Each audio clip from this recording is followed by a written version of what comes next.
gardening? You're doing a lot of lifting, sitting, squatting. Gardening definitely can lead to low back pain and knee pain. So when you are lifting anything, always use your legs and not your back.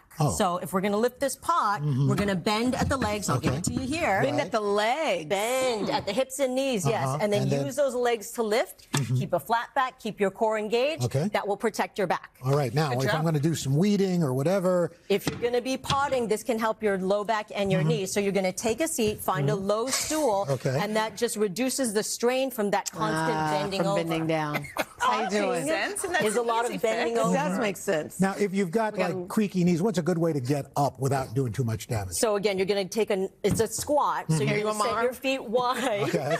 Nice base of support. Nose over the toes. Nose over the toes. And end up in that squat. Hey! Wow. Hips go forward. By the way, we just celebrated you standing up. We just celebrated you standing up. Exactly. Exactly. I stand by the cornhole. So you're also not kneeling. If you were kneeling, you would put a cushion under, so that would protect your knees. Okay.